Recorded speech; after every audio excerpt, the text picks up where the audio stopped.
To be present, we must be intentional, and to bear fruit, we must feed the soul. You're listening to Positive and Ponder.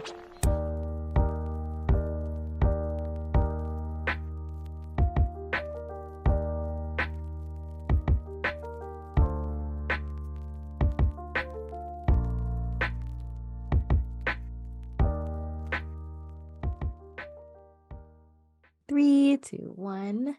Hello, Ponders. Welcome back to another episode of Positive and Ponder. Thank you so much for being here. My name is Pauline, also known as Pauline Ponders, and I have a guest speaker with us today, as well as Mara Rose, who's helping us. As you can see, we are on Zoom today, but we hope that you can bear with us as we're still trying to figure out all this technical stuff. So I'm hoping that it goes through smoothly. But I'm super excited for this one. If you are new here, Positive and Ponder is a podcast where we talk about everything and anything in the aim to give you some encouragement, some hope, hopefully to give you some perspective, and something that you can take to your own community, to your homes, and just relating to one another and hearing each other's stories. So today I have my guest speaker, Amber, also known as A Nanny's Life. Is that correct? That's the name? Yes. Okay, Yeah. good. I've been an avid follower to her Instagram because I too was a nanny, which I can talk more about later. So I am firmly an advocate and a passionate person for education, for children in general.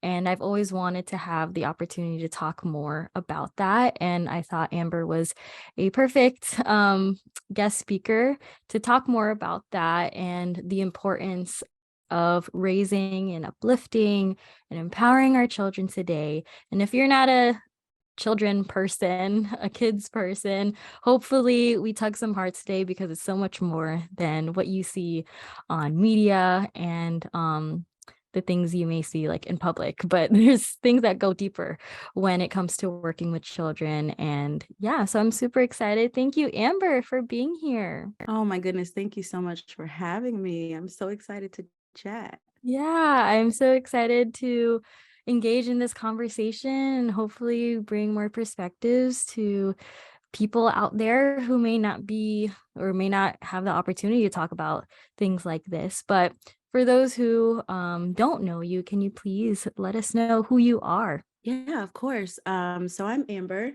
I am a career nanny. I've been in the field for almost 12 years now.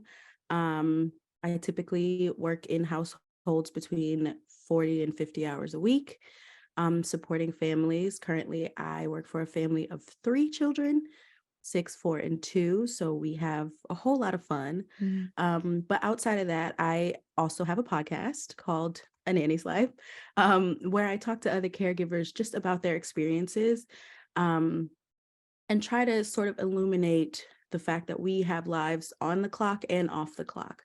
And we chat about what life is like moving back and forth in between different systems of society and trying to build our own beautiful lives while supporting other families. So, yeah. That's wonderful. I am again super excited for you on this new chapter of you starting this podcast.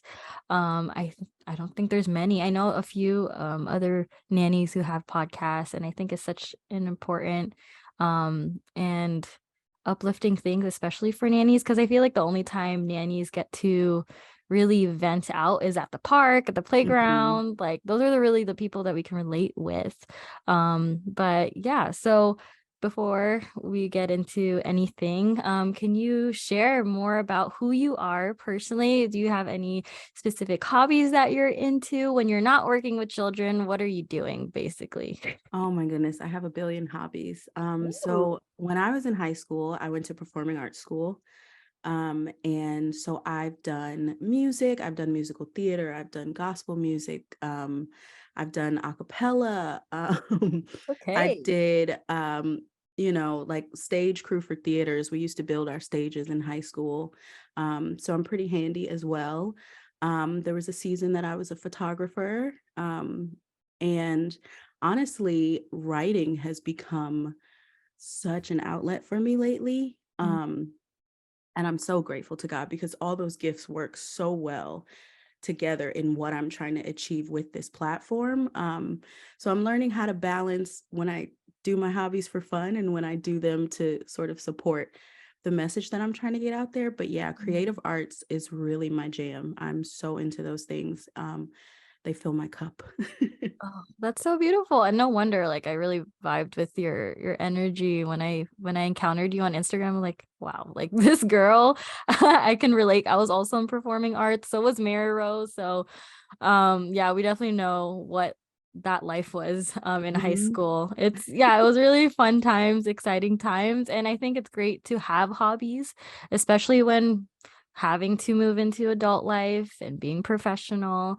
It really keeps us balanced. But yeah, Absolutely. so moving on into the pondering questions that I have for you today. So what was your upbringing life? Or what was your upbringing throughout your life? And do you believe that had any connection to you being a nanny today?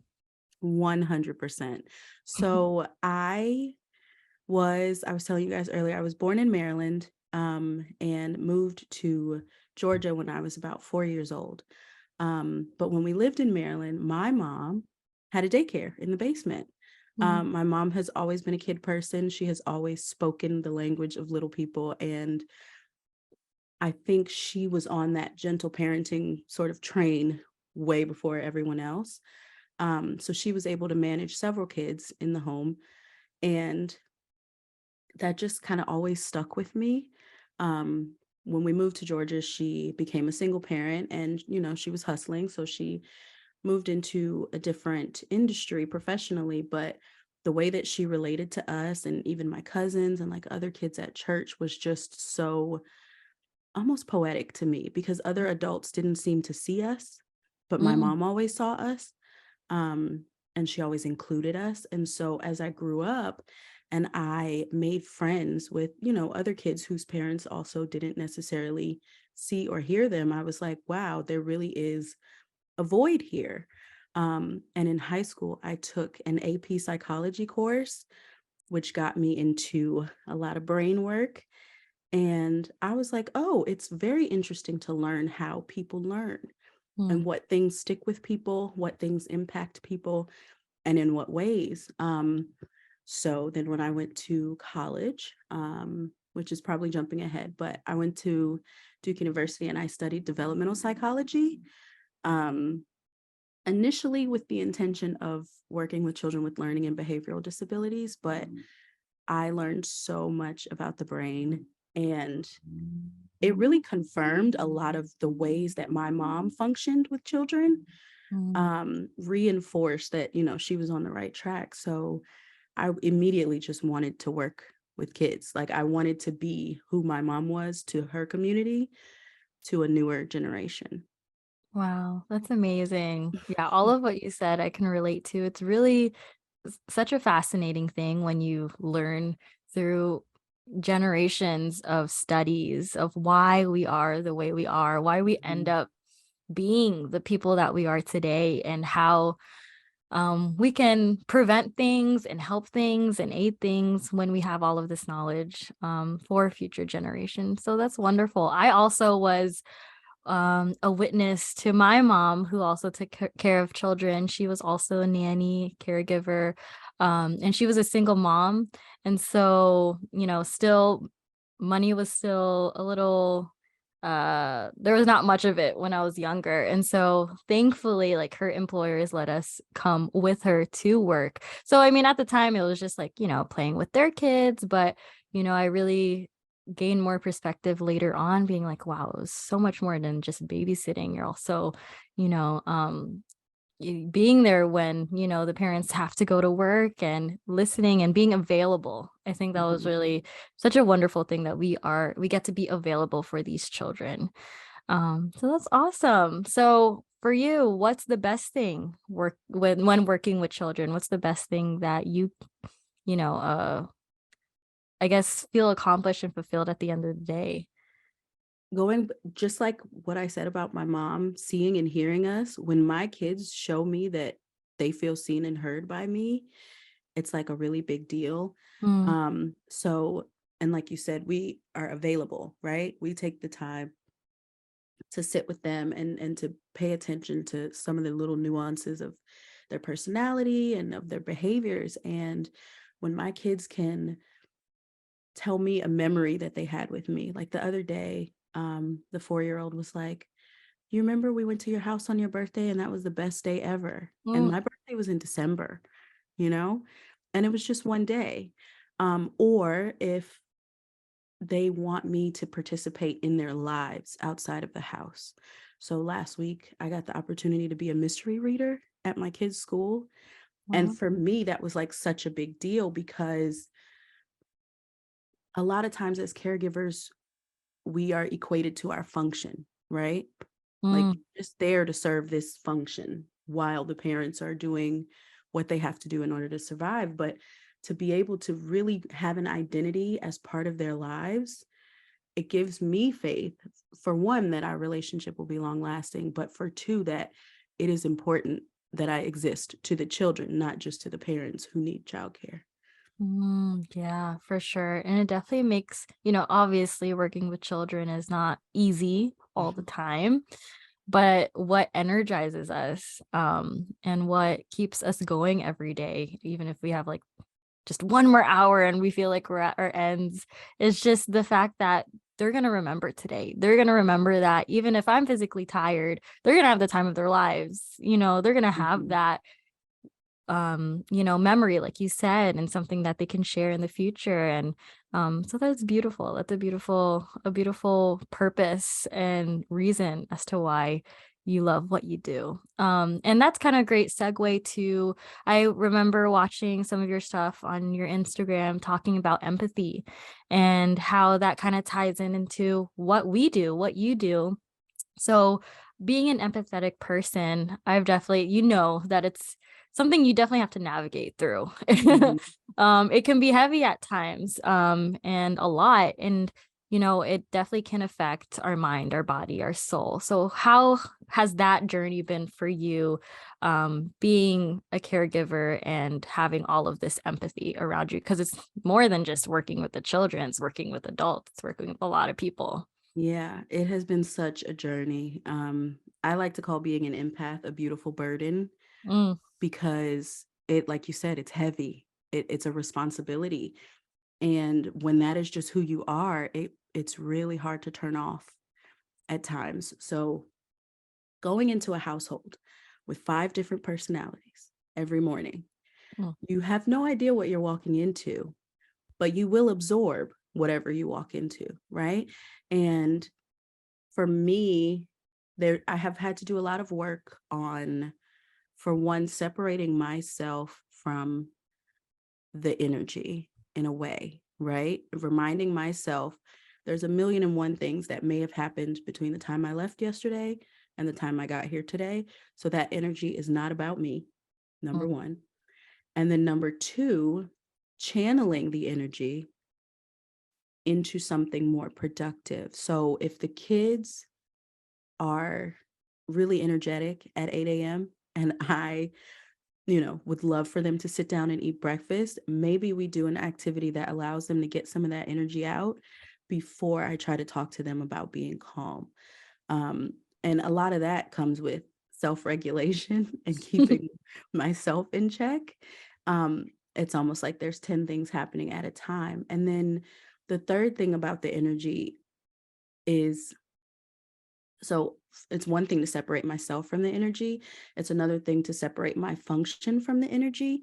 So I try to have concrete goals for the day, um, before I even walk into the situation, right? So if I didn't get the kitchen like I wanted to get it the day before, that's going to be a thing on my list. If I didn't have some one-on-one time with each child the day before, I'm going to try to do that. And I'm also going to demonstrate to them that I'm also a person with feelings Mm. and needs. So I try to be authentic in my conversation, especially with the kids. The parents, not as much, because then it kind of teeters on that Mhm. professionalism line. But if I need a thing, I will tell the kids, you know what, guys, I actually didn't eat breakfast this morning. So I'm going to take 10 minutes and eat so I can be a little bit stronger for you Mm, for the rest of the day. Or if it's quiet time, I'm actually going to sit here and be quiet myself as well. You can sit with me if you like, but we're going to just, decompress a little bit. So it really is a lot of self work, regulating myself before I get in that door, and then also giving the family grace and holding my boundaries at the same time, just so that I don't just take it all on and take it home with me, and then struggle to be whoever I actually am, after that. mm. Yeah, for sure. It's definitely a multitask job. Like It is. something happens, maybe a child is having a frustrating time and you don't have enough in you to like figure it out. So you literally have to like move yourself physically and just you could be just making their lunch, but still trying to navigate in your head, what should I do next? And Mhm. it is a lot, but I really love what you said when, you tell them verbally that, I didn't have breakfast today. And that's why it's such a great that's why I love working with children, because this is the time where they're sponges. They receive everything. They ask why all the time. And that which is another thing I want to ask you, like, what have you learned through them while working with children? Because asking why is something that as we adult we struggle with, you know what I mean? Mhm. And sometimes it's hard for us to like accept certain things, but them themselves, they're really curious, whether they remember or not. Like they really want to ask why. So I'm glad that you give that space for them to understand you and teach empathy to them while you are yourself doing that as well at the Yeah. same. And I mean, I've learned, I think children in a lot of ways, they're sponges, but they're also mirrors, right? When Mm. we deal with tiny humans, a lot of the difficulty or challenges that arrives are a result of something that's going on with us, whether it's bringing up childhood trauma, whether it's illuminating, some mental health struggles that we are having ourselves, Mm. um, or even just whether or not we didn't check in with ourselves that day, right? So I've learned from children that it is possible to allow them to be part of the experience. It is possible to allow them to weigh in and have opinions and share their feelings and have sort of a two-way conversation about most things while still maintaining your role as the adult, as a responsible party, as a person responsible for them. And it has taught me how to converse with adults, really. Mm. It has taught me how to give grace to adults in a lot of ways, because I think so many of us have so much hurt that we've buried because we have to just keep swimming, right? We live in this Western society where you gotta get after the money, you gotta get the house, the car, the relationship, all these things. And everyone is so overloaded and overstimulated and burnout. And a lot of people have not learned how to respond rather than react. Mm. So dealing with children has taught me that grace can be a beautiful thing, even in adult relationships, and holding an adult accountable for what you know is unfair, right? So an adult who has not done the work to regulate themselves or to compartmentalize some of the things that have triggered them before, they're going to react to you in ways that are maybe unsavory. But Mhm. if it has nothing to do with you and you know that it has nothing to do with you, then you don't react the same way. You respond thoughtfully, right? So I think that's the biggest lesson that kids have taught me, is that we really are all dealing with our own set of circumstances, and grace is the most beautiful thing that we can extend to one another. Absolutely. Very beautifully said. Yeah. Another thing that I've learned is just from them is like like you said, you mentioned it before, they are mirrors and they kind of remind you of like just the simple thing of like, hey guys, you got to drink your water. Time to take a, your water break. And I'm like, have I taken my water break? It's time to let's have some quiet time. Did I have my quiet time this week? You know what I mean? Mhm. So, and also Mhm. it's just the simple things. Like I'm so grateful during COVID when being like outside was like the best thing that we can do to really keep sane and working with children, like simple things like that, just going outside and just being mindful. And I'm so glad that mindfulness practices are emerging within, the school spaces as well. And my biggest hope is that that continues. And but of course, like you said, we have to take care of ourselves to be our best selves for these children. And I just hope that more opportunities, more resources will be given to educators, to caregivers, so that we can Yeah. do that. You know, another lesson, well, this piggybacks off of your lesson because you were saying like you're reminding the kids to do the things that they need to do to live their best life, right? Did you drink water? Mm, Did you have quiet time? The biggest lesson I have learned in the past 3 years is that self-care does not equal treat yourself. mhm. We are caregivers. We spend all day caring for children, and that does not equal us turning on the TV for as long as they want or letting them eat whatever they want, or Mhm. caring for them includes the hard stuff. It includes teaching them to be responsible and building good habits. And for myself, like at the beginning of COVID, I had a lot of resentment, right? Because I had to get up, get showered, get dressed, and commute to work. I would get to work and everyone was in pajamas. Mm. So I had a lot of resentment, I won't lie. And I spent a lot of time indulging in self-care, what I thought it was at the time. Um, but it really was me neglecting what I actually needed and not being proactive enough to take care of myself off the clock to be better at work. So yeah, that's a strong lesson. Mm, Self-care is not what media makes it, you know? for sure. A question that I just thought of now, just being curious. For you, are you more so a planner? I guess I'll just describe it like plan A. Are you type A, more type A or more type B? Because I know we can also like incorporate that within our teaching and our working with children. So, for me personally, who is more swaying towards type A, children has helped me a lot Mhm. in navigating and reminding myself that not things don't go as a plan all the time. Mhm. Working with children is inevitable. Yes, there's structure. Yes, there's routines, but yeah, sometimes it just may not go to plan. So I'm just curious, what is your style of when planning something for your day or within your week, and how do you react and deal with unexpected things?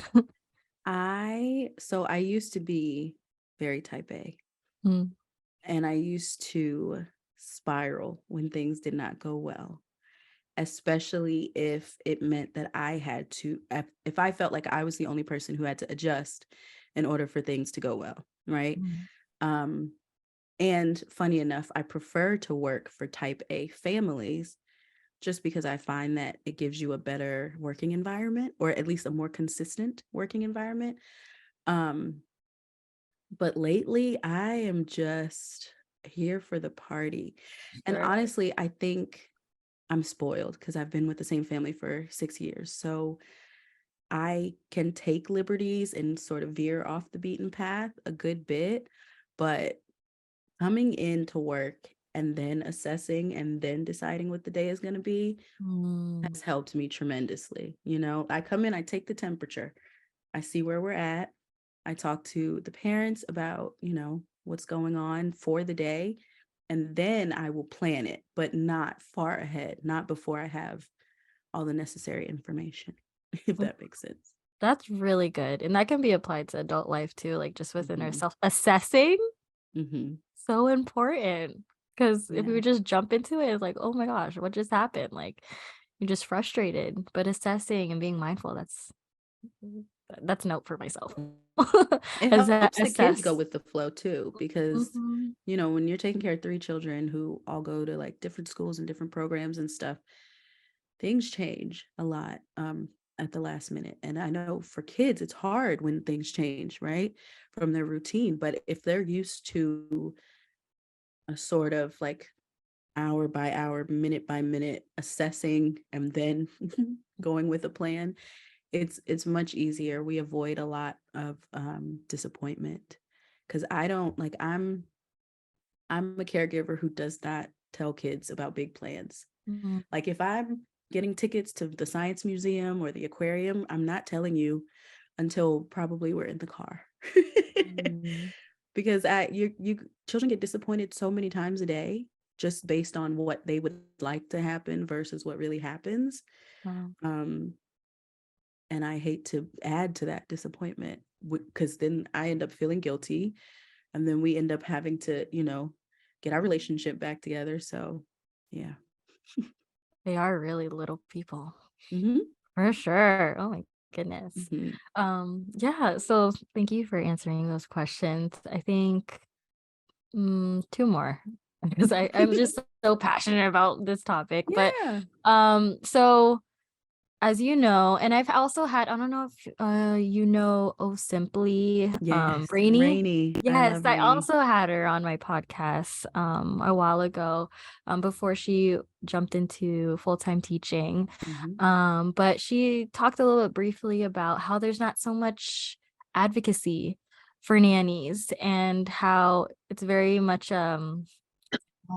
yeah, basically, there's not much advocacy for nannies, child caretakers, even like in teachers in general. We're still underpaid for sure. Hmm. And there's not much funding and support for that. And it is an essential uh profession in this world Absolutely. and in the lives of children. And so I've had personal experiences too, but I'm sure you have as well, where what we do is definitely not the top of the list in society, you know Hmm. what I mean? Especially in terms of financial, stability. But have you experienced that too, where family, friends, or people would suggest to you something different in your Oh life? my goodness. So many. I am a Black woman in America who went to Duke University and got a bachelor's degree and then decided to hang out with a baby all day. Like, Yeah. I had so much pushback. I think my mom was the only person who was like,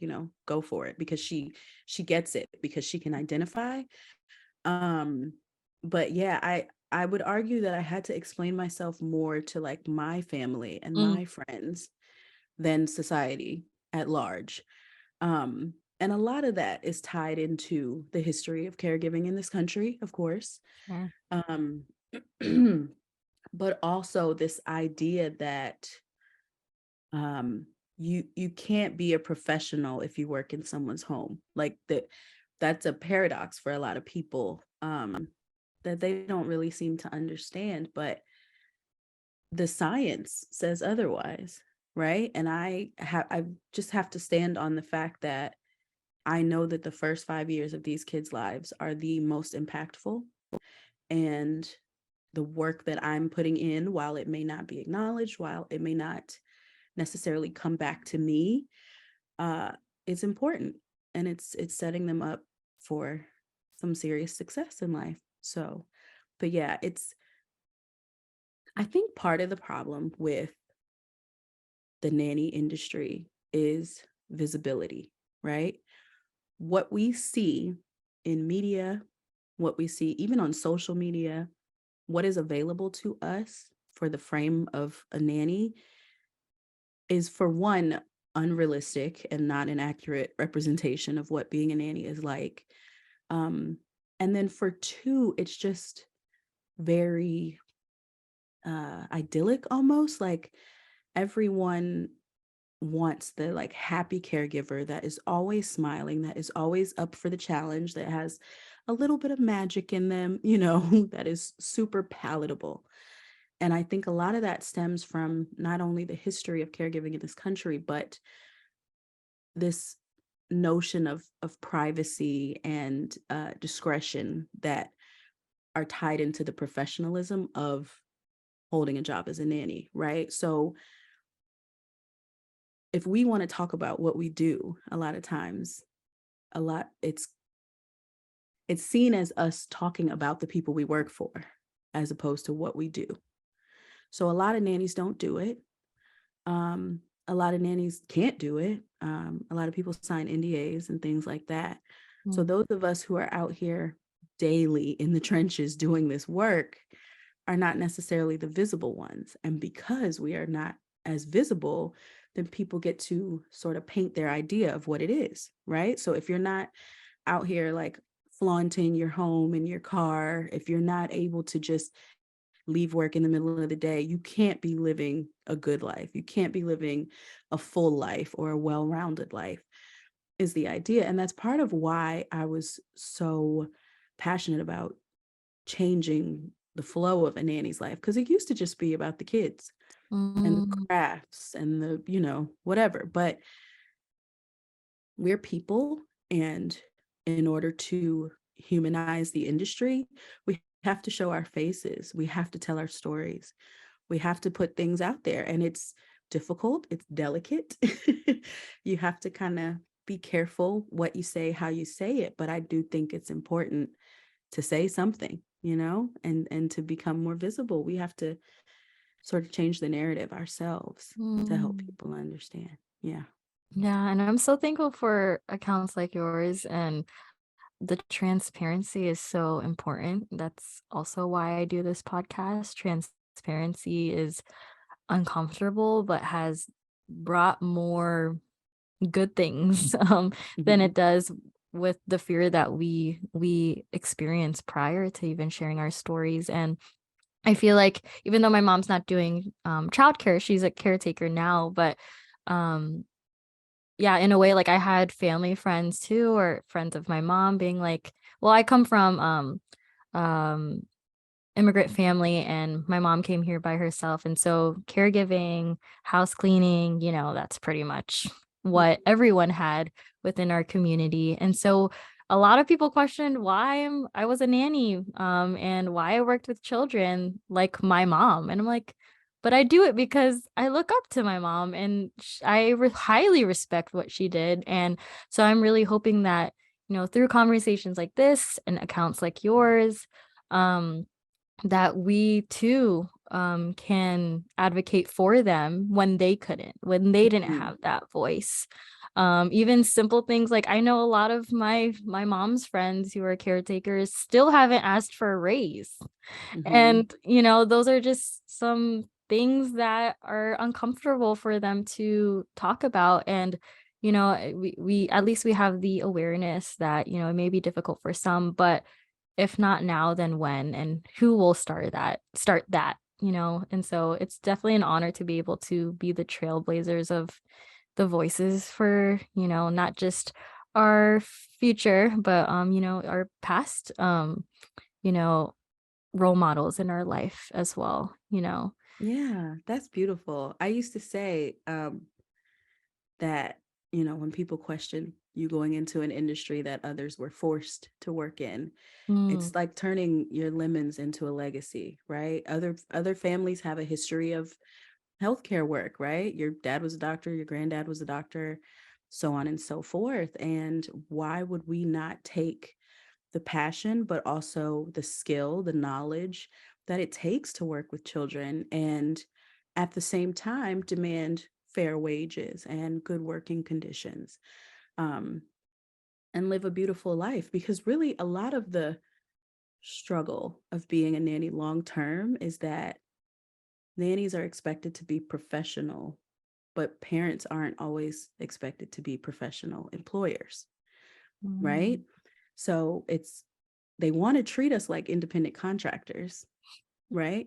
You don't get a manual, you don't get a handbook, you don't get HR, you don't get help. You really Mm. have to figure it out on your own in a lot of ways, because it's one of those weird industries where your boss doesn't necessarily know how to do your job.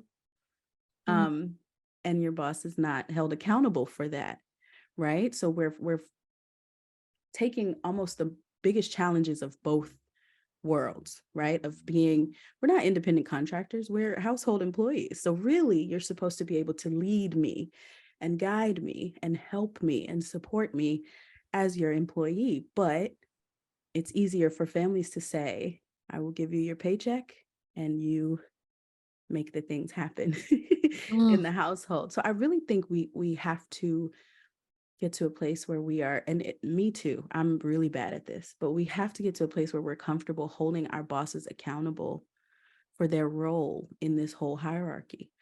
If you want to be the boss, you got to be the boss, right? So that includes your working conditions. If you have a space in the home where you feel like you and the kids can do what you and the kids need to do comfortably, if you have all the supplies that you need. I cannot tell you how many times I've had to run out for diapers or wipes or milk. And it seems like a small thing, but it's not, because I'm an employee, dealing with contractors in and out of the house, like that's really fun. mm, And also having to be responsible for these tiny humans being content and being safe at the same time. Um, it's a big beast. And I think that's why sometimes our elders wish we hadn't chosen that route. But we're making it work, we're figuring it out. We're establishing some standards and some boundaries, and we're going to get there. absolutely. Yeah.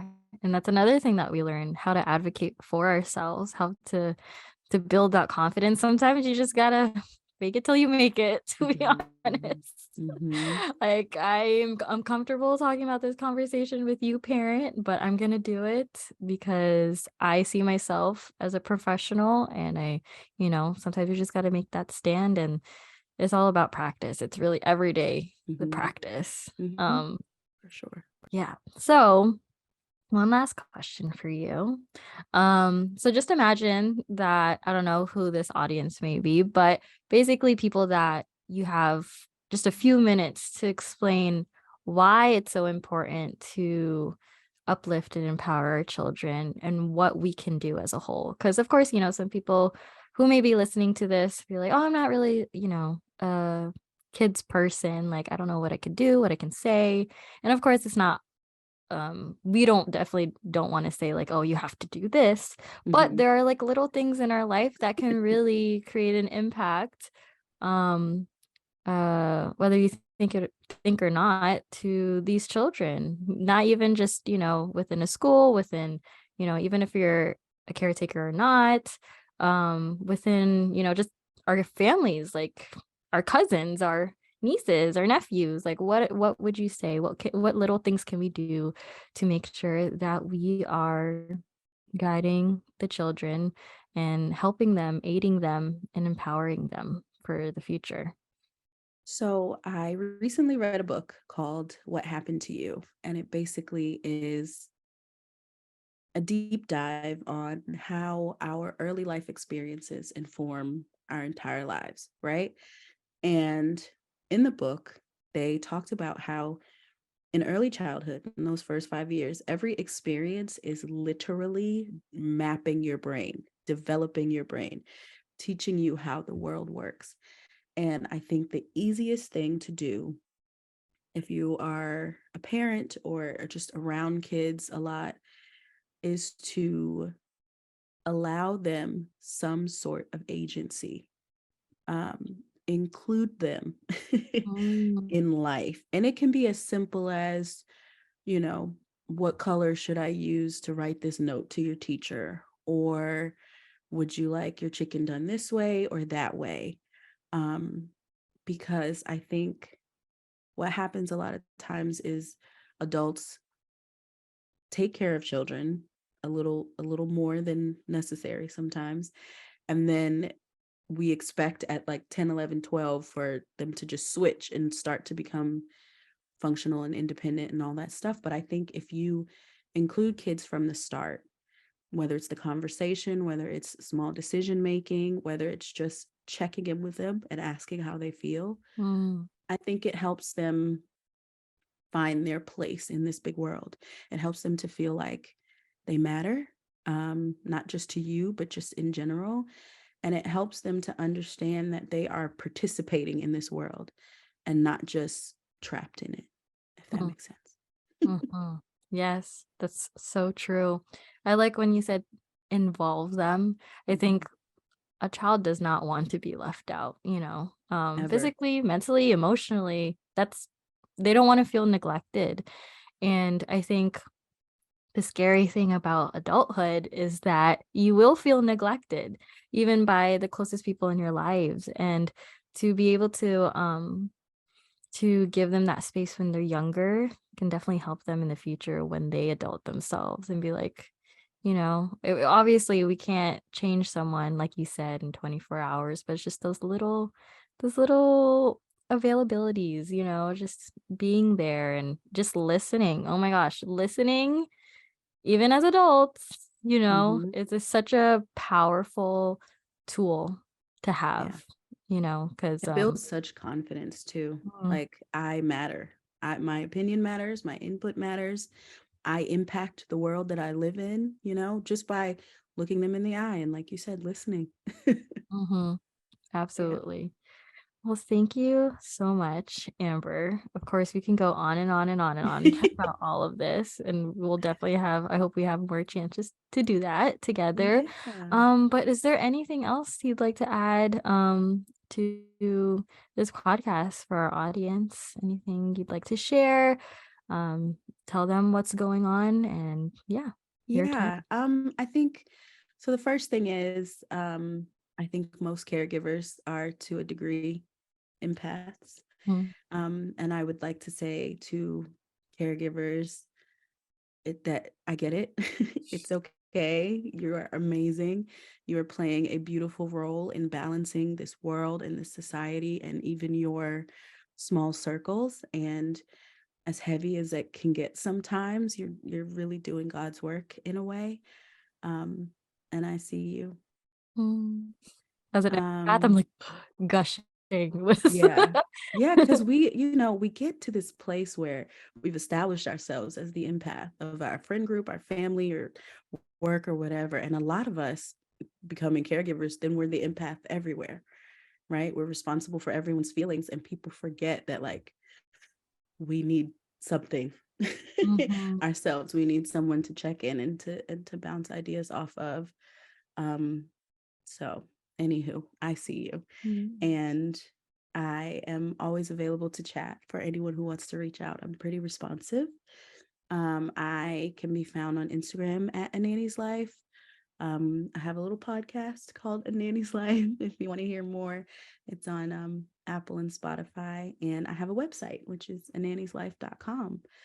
Um, and this conversation is really inspiring me to get more into the feels of it all, Yes. because we're expected not to feel. We're expected to just get through it and be over it. But it really is heart work, as I like to call it.